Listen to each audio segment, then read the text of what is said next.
Continuando o nosso estudo sobre probabilidades. Vamos começar com um exemplo.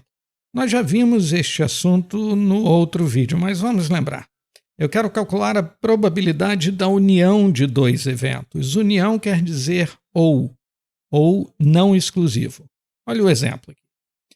Suponha que 25% das pessoas têm cachorro, 29% das pessoas têm gato e 12% das pessoas têm cachorro e gato. Isso que eu quis dizer com ou não exclusivo.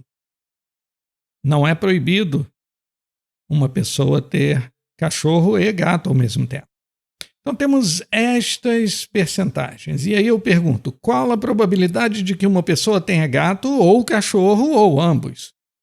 Você não pode somar as três probabilidades porque existem 12% de pessoas que têm cachorro e gato. E estas pessoas estão incluídas nestas outras percentagens aqui.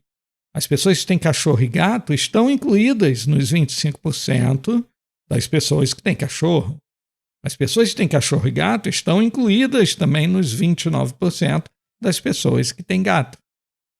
Então, para calcular a probabilidade de alguém ter cachorro ou gato ou ambos, você deve somar as duas probabilidades, probabilidade de ter cachorro, probabilidade de ter gato, menos a probabilidade da interseção.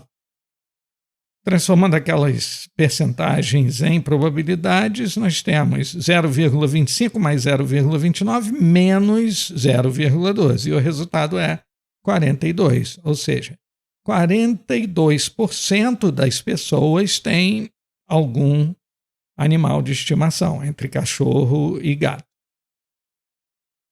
No geral, acontece o seguinte: imagine que você tem N eventos. Aqui eu chamei A1, A2 até a N. No nosso exemplo de cachorros e gatos, eram apenas 2 eventos. A1, A2. Aqui nós temos N eventos e queremos calcular a probabilidade da união destes eventos.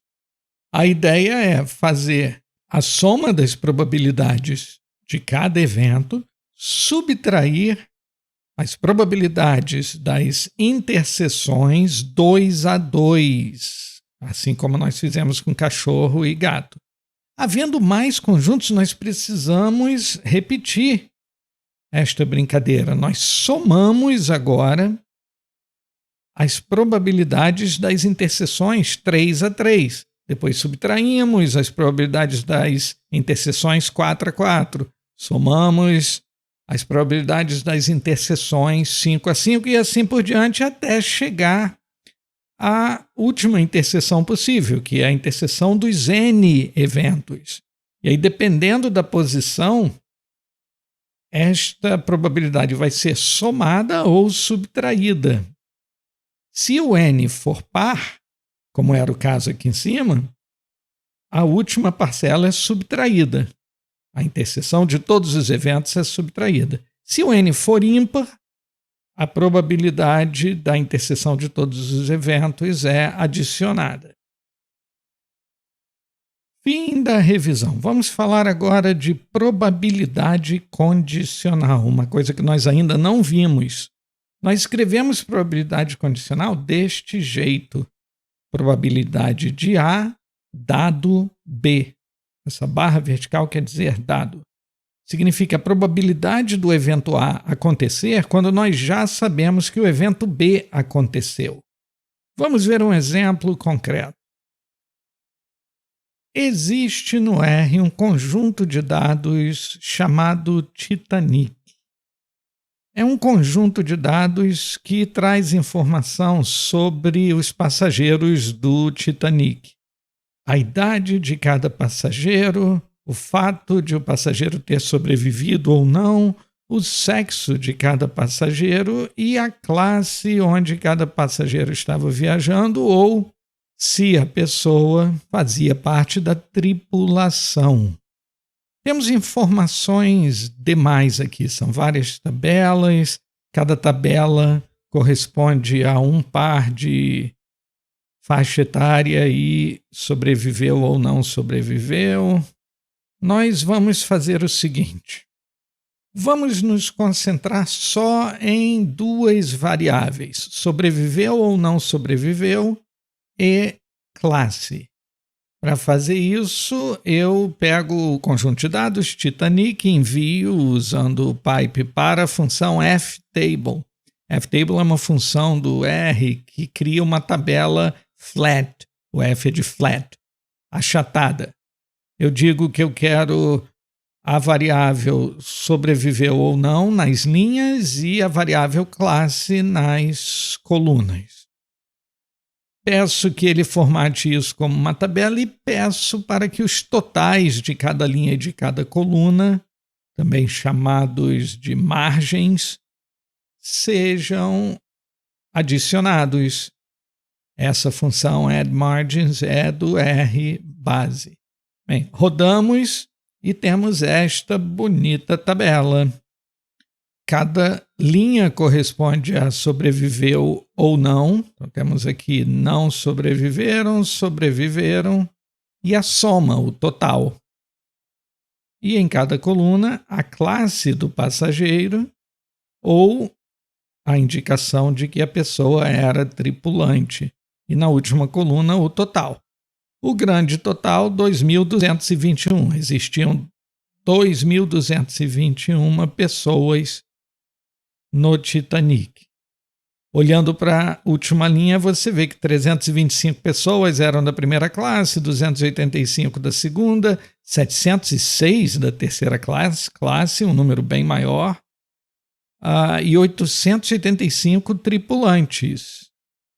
E olhando para o total das linhas, você vê que 1.490 pessoas não sobreviveram, 711 pessoas sobreviveram. E aqui no meio você tem a divisão entre não sobreviventes e sobreviventes para cada classe. Só olhando para os números você percebe que a primeira classe foi a única onde o número de sobreviventes foi maior do que o número de não sobreviventes. Mais da metade da primeira classe sobreviveu.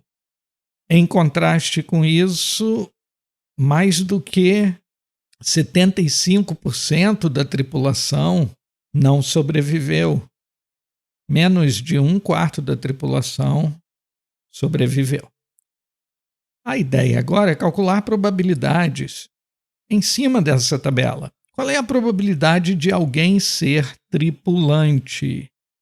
A ideia é, do total de 2.221 pessoas, quantas eram tripulantes? Sabendo essa proporção, você vai ter a probabilidade de, ao escolher uma pessoa ao acaso dentro desta população, qual é a probabilidade de você ter escolhido um tripulante.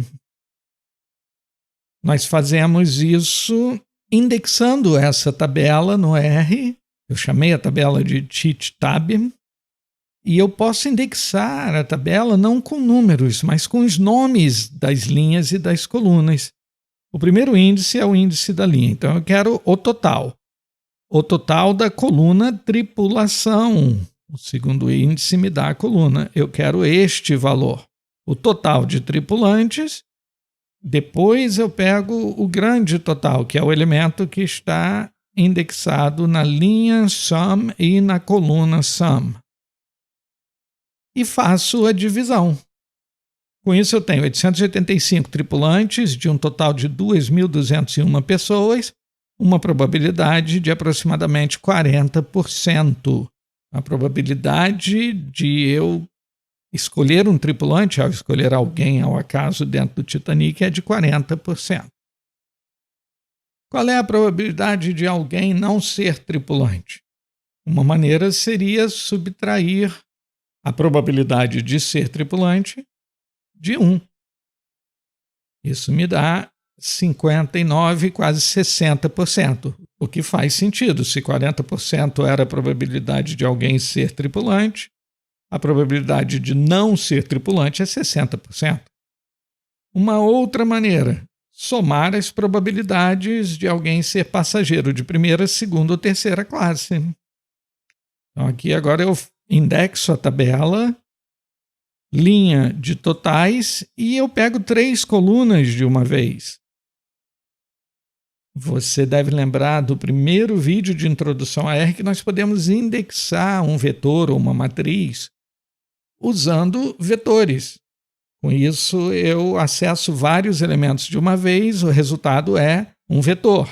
O vetor que eu decidi chamar de N-trip, que é um nome ruim, eu devia chamar de N-passageiros. Vamos mudar isso para N-pass. Pronto, aí está. Este vetor N-pass tem 3 números. Nós vamos ver já, aqui executando este bloco. O vetor N-pass é este vetor com 3 números. Cada elemento do vetor tem um nome, que é o nome da classe.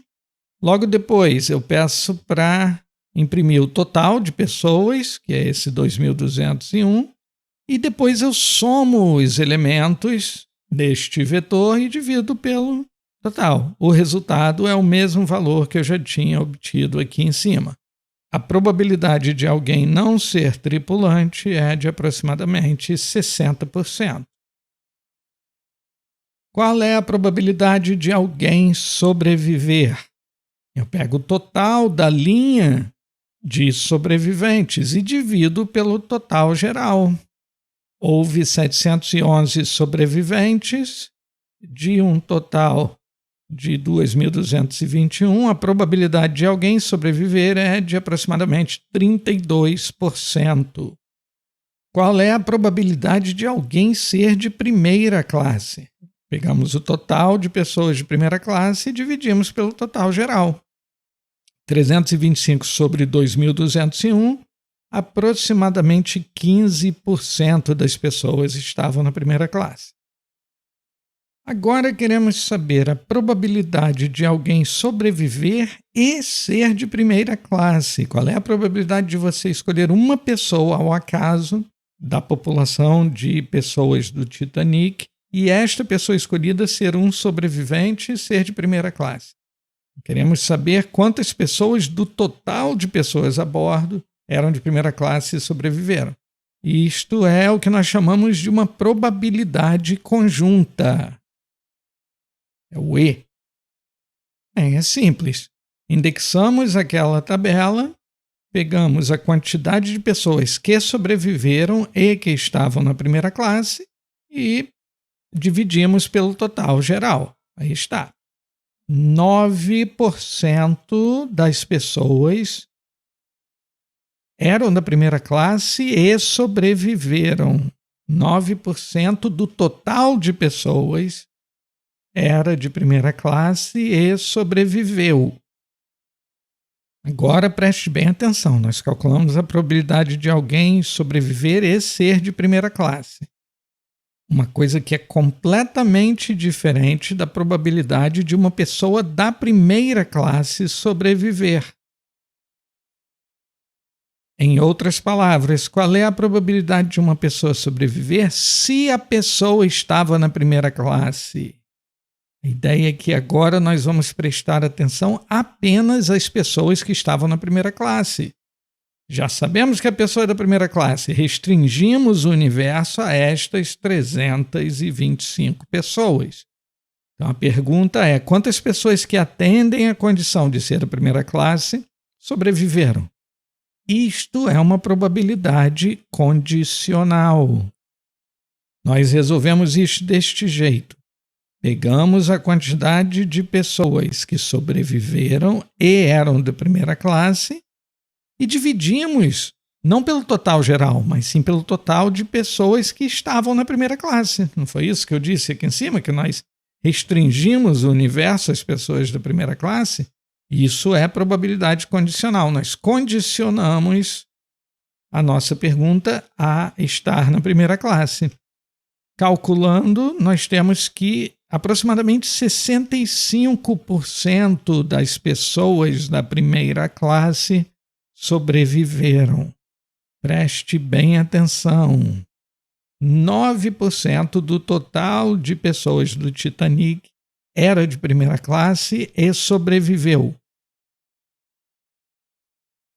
É bem diferente de dizer que 65% das pessoas que estavam na primeira classe sobreviveram. Nós escrevemos esta probabilidade condicional deste jeito: probabilidade de sobreviver dado que estava na primeira classe. O cálculo que nós fizemos é o mesmo que probabilidade de sobreviver e estar na primeira classe sobre probabilidade de estar na primeira classe. Não foi este o cálculo que nós fizemos aqui? Pessoas que sobreviveram e estavam na primeira classe, aqui a interseção, sobre pessoas que estavam na primeira classe. O fato de eu tirar probabilidade em cima e embaixo vai me fazer dividir pelo total de pessoas. Então é a mesma coisa que o número de pessoas que sobreviveram e estavam na primeira classe sobre o número de pessoas que estavam na primeira classe. Agora eu quero saber a probabilidade de um sobrevivente ser da primeira classe. Como assim? Acabamos de calcular a probabilidade de uma pessoa da primeira classe sobreviver. Esta probabilidade condicional se escreve probabilidade de sobreviver dado que primeira classe. Agora eu quero probabilidade de primeira classe dado que sobreviveu. Eu inverti os eventos antes e depois da barra. E, no geral, estas probabilidades são diferentes. Agora nós vamos restringir o universo às pessoas que sobreviveram. Estou falando do conjunto dos sobreviventes. Dentre as pessoas que sobreviveram, quantas são da primeira classe? Consulto a tabela, faço as contas e chego à conclusão de que 29% das pessoas aproximadamente, ou melhor, 29% dos sobreviventes eram da primeira classe. Compare aqui em cima. 65% das pessoas da primeira classe sobreviveram. E aqui, 29% dos sobreviventes eram da primeira classe.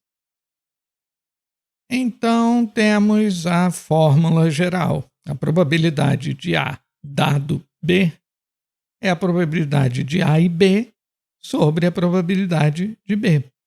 Esta é a definição de probabilidade condicional. O universo passa a ser B. Você está pensando só sobre os resultados onde B aconteceu. Dentre esses resultados, você quer saber em quantos deles aconteceu A também. Por isso, a interseção. Com isso, usando o mesmo conjunto de dados, você pode responder a estas perguntas. Qual é a probabilidade de um tripulante sobreviver, de um sobrevivente ser tripulante, de um não tripulante sobreviver, de um sobrevivente não ser tripulante? Esta fórmula para calcular uma probabilidade condicional, probabilidade de A dado que B, nos dá uma nova fórmula para a probabilidade conjunta, probabilidade de A e B. Se você multiplicar os dois lados dessa igualdade por probabilidade de B, você vai ter esta igualdade aqui embaixo. A probabilidade de A e B, que antes estava do lado direito, eu inverti, é igual à probabilidade de A dado B vezes a probabilidade de B. A probabilidade de B aqui passou a multiplicar a probabilidade condicional. Invertendo A e B, já que A e B é a mesma coisa que B e A, você também chega nessa segunda fórmula, a probabilidade de B dado A vezes a probabilidade de A também é igual à probabilidade de A e B. No outro vídeo nós havíamos falado sobre eventos independentes. Nós falamos que dois eventos independentes, A e B, têm a probabilidade conjunta, probabilidade de A e B ao mesmo tempo, igual ao produto das probabilidades. Isso só vale para eventos independentes. Para eventos quaisquer, esta igualdade aqui, ou esta igualdade de cima, valem. Então, para eventos independentes, as duas igualdades valem. Mas se o produto de cima é igual ao produto de baixo, e o fator probabilidade de B é o mesmo, então a probabilidade de A tem que ser igual à probabilidade de A dado B. O que nos diz, então, que se dois eventos A e B são independentes, a probabilidade condicional de um dado o outro é igual à probabilidade original do primeiro. A ocorrência ou não do segundo, de B, não afeta em nada a probabilidade de A. E, da mesma forma, a probabilidade de B dado A é a mesma coisa que a probabilidade de B.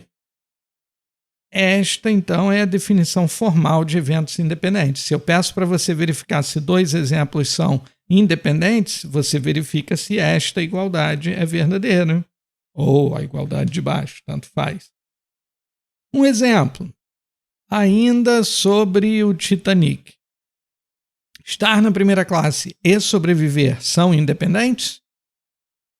Qual é a probabilidade de sobreviver, dado que você estava na primeira classe? Nós calculamos isso lá em cima e chegamos a aproximadamente 63%. Esta é a probabilidade de sobreviver se você estava na primeira classe. E a probabilidade de sobreviver, independente de onde você estava? Nós também calculamos isso lá em cima e chegamos a 32%. Como 32% é diferente de 63%, a resposta é não. Os dois eventos não são independentes. Faz diferença para sobreviver se você estava na primeira classe ou não. Um outro exemplo que não é mais sobre o Titanic. Numa empresa, existem 75 funcionários no turno diurno e 3 deles faltam por semana. Existem 3 faltas por semana. Existem 25 funcionários no turno noturno e 1 falta por semana. A pergunta é: faltar é independente do turno? A probabilidade de alguém faltar independe do turno? Bem, primeiro vamos colocar essa informação numa tabela. Eu crio um array em R, que é um tipo de tabela, uma matriz com nomes para as colunas e linhas.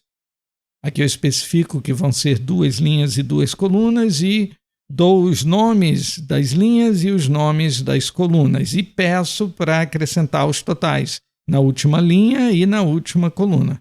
O resultado é este aqui. Eu vou ver se a probabilidade de faltar é diferente da probabilidade de faltar dado turno diurno e a probabilidade de faltar dado turno noturno. A probabilidade de faltar é de 4%. Existe um total de 4 faltas, dentre os 100 funcionários, 4 sobre 100, 4%. A probabilidade de faltar, se o funcionário for do turno diurno, também é de 4%. Porque existem 3 faltas no turno diurno de um total de 75 funcionários. 3 sobre 75 também dá 4%. E a probabilidade de faltar no turno noturno, com 1 falta semanal dentre 25 funcionários, também é de 4%. As 3 probabilidades são de 4%. Faltar, faltar sendo do turno diurno e faltar sendo do turno noturno. Logo, os eventos são independentes. A probabilidade de faltar é de 4%, independente do turno. Agora vamos ver o teorema da probabilidade total. Vamos começar com um exemplo. Eu tenho 80 homens, dentre estes 80 homens, 30 têm olhos azuis. Eu tenho 50 mulheres, destas 50 mulheres, 20 têm olhos azuis. Eu quero saber qual é a probabilidade de ter olhos azuis neste grupo total. Como homens e mulheres formam uma partição deste grupo, ou seja, cada pessoa só pode ser homem ou mulher exclusivamente, e cada pessoa precisa ser homem ou mulher. O grupo de homens e o grupo de mulheres não tem interseção, não tem ninguém que seja mulher e homem ao mesmo tempo, e o grupo de homens e o grupo de mulheres, quando reunidos, me dão a população inteira. A probabilidade de ter olhos azuis vai usar estas duas probabilidades que nós vimos aqui em cima. A probabilidade do evento A, representando olhos azuis, vai ser a probabilidade de ter olhos azuis e ser homem, mais a probabilidade de ter olhos azuis e ser mulher. Isso só vale porque homens e mulheres são dois conjuntos que não têm interseção. Reescrevendo a probabilidade conjunta, a probabilidade de ter olhos azuis e ser homem, usando probabilidade condicional, como nós vimos lá em cima, nós temos probabilidade de ter olhos azuis dado que você é homem, vezes a probabilidade de ser homem, mais a probabilidade de ter olhos azuis dado que você é mulher, vezes a probabilidade de ser mulher. Jogando os números ali, nós temos, usando a primeira fórmula, que tem as probabilidades conjuntas, a probabilidade de ter olhos azuis e ser homem é 30 sobre 130. Por quê? Porque no total eu tenho 130 pessoas, 80 homens e 50 mulheres. Como a probabilidade conjunta de A e H não é condicional, eu uso o total das 130 pessoas. Então existem 30 homens de olhos azuis do total de 130 pessoas, mais 20 mulheres de olhos azuis do total de 130 pessoas. O resultado é esse, aproximadamente 39%. Usando a segunda fórmula, que usa probabilidades condicionais, você vê um negócio interessante acontecendo. 30 dos 80 homens têm olhos azuis. Isso é a probabilidade de olhos azuis dado que você é homem. A probabilidade de ser homem é 80 sobre 130, porque existem 80 homens no grupo de 130. Perceba que quando se multiplica estas duas frações, o 80 do denominador da primeira se cancela com 80 do numerador da segunda e você fica basicamente com 30 sobre 130, que é a probabilidade conjunta. E a segunda parcela, 20 das 50 mulheres têm olhos azuis e existem 50 mulheres dentre as 130. O resultado vai dar o mesmo. 39% das pessoas têm olhos azuis. O importante aqui é perceber que o grupo de homens e mulheres forma uma partição da população.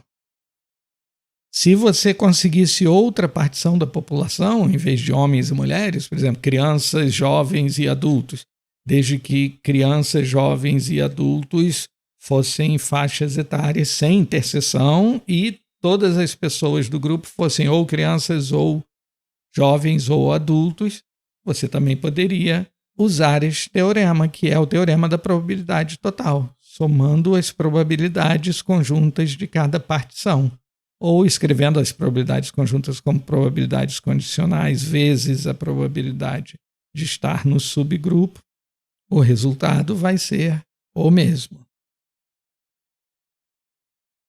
Para terminar este vídeo, vamos ver o teorema de Bayes.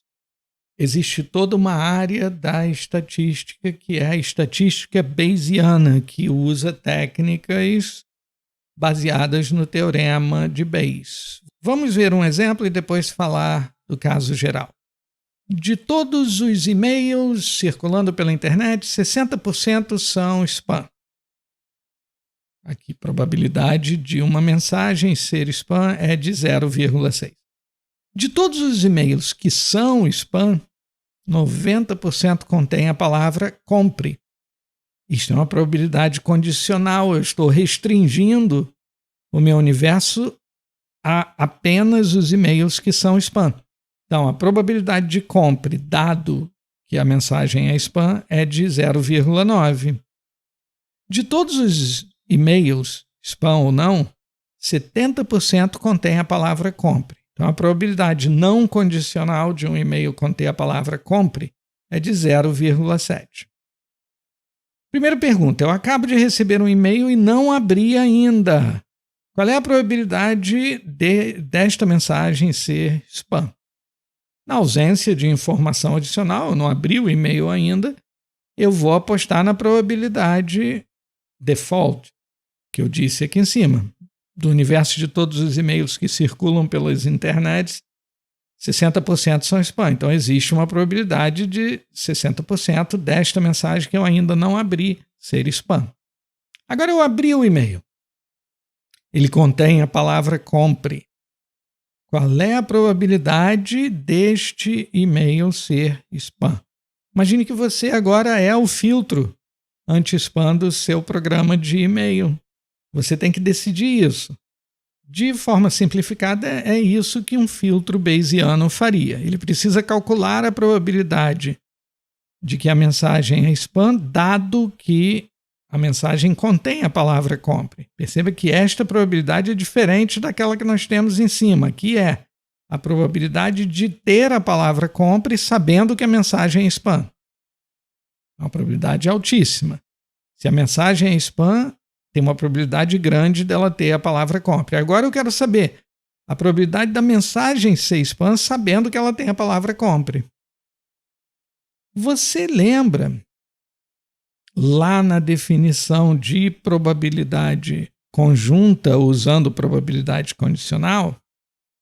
Aqui, que você pode escrever a probabilidade de dois eventos A e B como este produto aqui, probabilidade de A dado B vezes probabilidade de B, ou o que dá no mesmo, probabilidade de B dado A vezes probabilidade de A.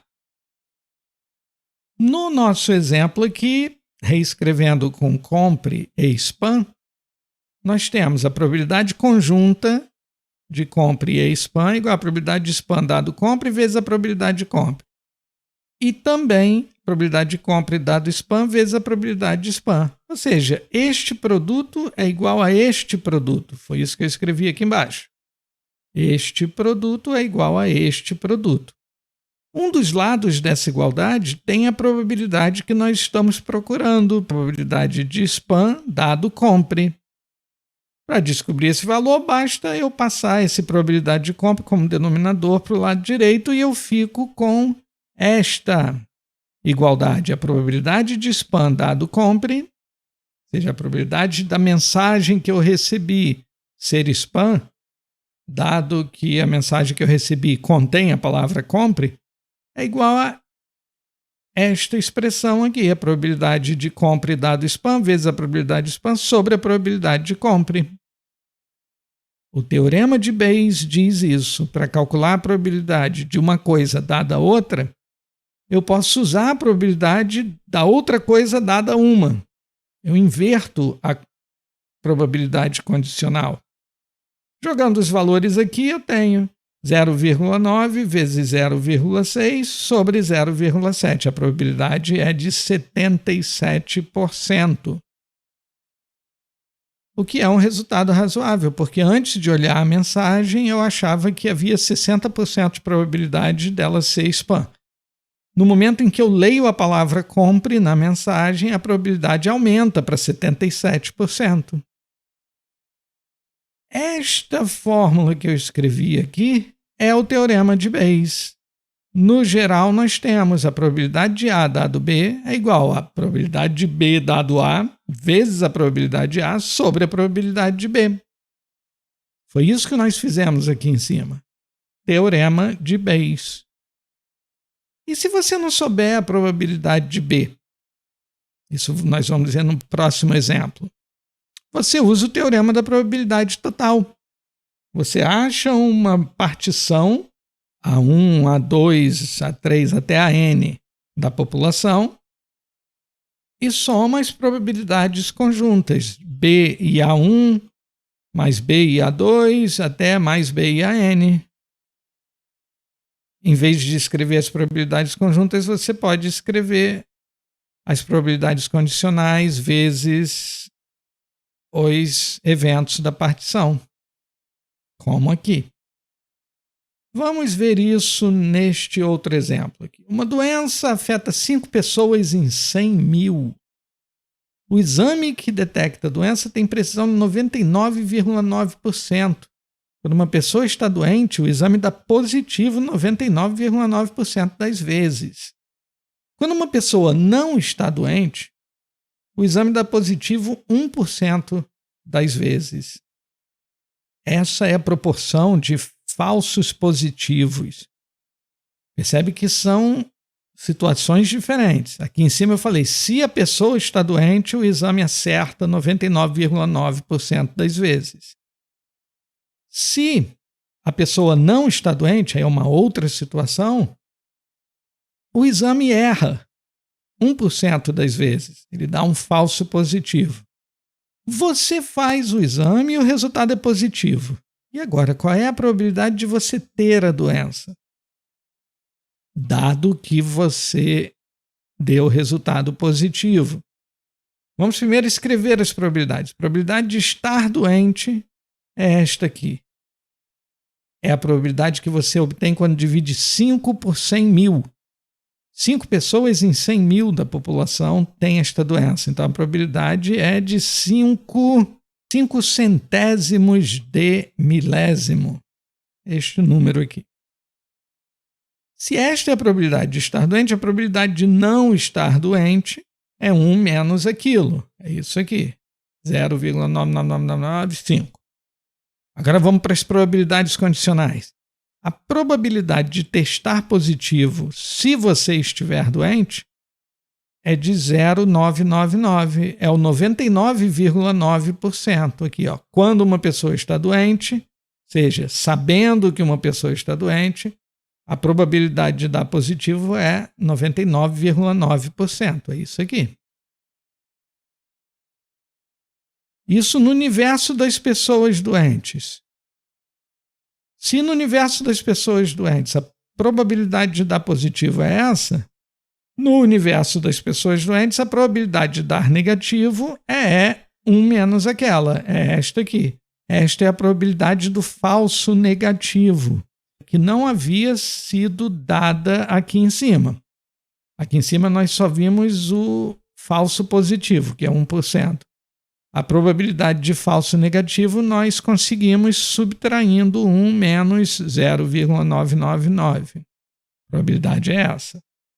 1 milésimo.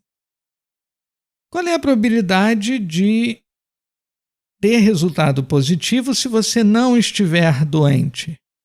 É a probabilidade do falso positivo, que o enunciado nos deu, 1%. No universo dos não doentes, a probabilidade de dar positivo é esta. Então, no universo dos não doentes, a probabilidade de dar negativo é 1 menos aquela, 99%. Para o teorema de Bayes, que nós vamos usar, está aqui embaixo, a gente vai precisar da probabilidade do exame dar positivo, sem condicionar a nada. Essa probabilidade não foi dada aqui. Nós não temos a probabilidade de o exame dar positivo, mas nós podemos achar usando o teorema da probabilidade total. É aquela ideia de achar uma partição da população. A probabilidade de dar positivo é a probabilidade de dar positivo e estar doente, mais a probabilidade de dar positivo e não estar doente, já que o conjunto dos doentes e o conjunto dos não doentes formam uma partição da população. Em vez de trabalhar com probabilidades conjuntas, eu vou trabalhar com as probabilidades condicionais. Nós vimos isso lá em cima. Substituindo os valores, nós chegamos a esta probabilidade. Se você pegar uma pessoa da população, não souber se ela está doente ou não, a probabilidade de dar resultado positivo é aproximadamente 1%. Nós queremos saber esta probabilidade aqui, a probabilidade de estar doente, dado que o resultado do exame foi positivo. Nós vamos usar o teorema de Bayes. Esta probabilidade é igual à probabilidade de dar resultado positivo se você estiver doente, vezes a probabilidade de estar doente, sobre a probabilidade de dar resultado positivo. Nós calculamos todas essas probabilidades aqui em cima, jogamos na fórmula e temos a probabilidade de você estar doente, dado que o seu resultado deu positivo, é menos do que 1%. Na verdade, é aproximadamente 0,5%. Nossa, mas este exame não era super preciso? Ele acerta, ele detecta a doença 99,9% das vezes? Sim, sim. Mas essa doença é tão rara, que provavelmente este positivo que você teve é um falso positivo. Mesmo o exame tendo uma taxa de falso positivo, uma probabilidade de falso positivo tão baixa, a doença é tão rara que provavelmente este seu positivo é um falso positivo. Então, a probabilidade de estar doente é menos do que 0,5%. Este é o teorema de Bayes em ação. Mais adiante, quando nós virmos distribuições, nós vamos voltar a trabalhar com o teorema de Bayes, porque ele é muito mais interessante do que nós vimos aqui. Aqui nós estamos achando uma probabilidade, mas o teorema de Bayes nos permite achar a probabilidade de você estar doente ser esta. Eu posso dar como resultado não uma única probabilidade, mas uma faixa de probabilidades, uma distribuição de probabilidades. Mas isso nós vamos ver num vídeo mais adiante. Por enquanto é só. Bom estudo e até o próximo vídeo.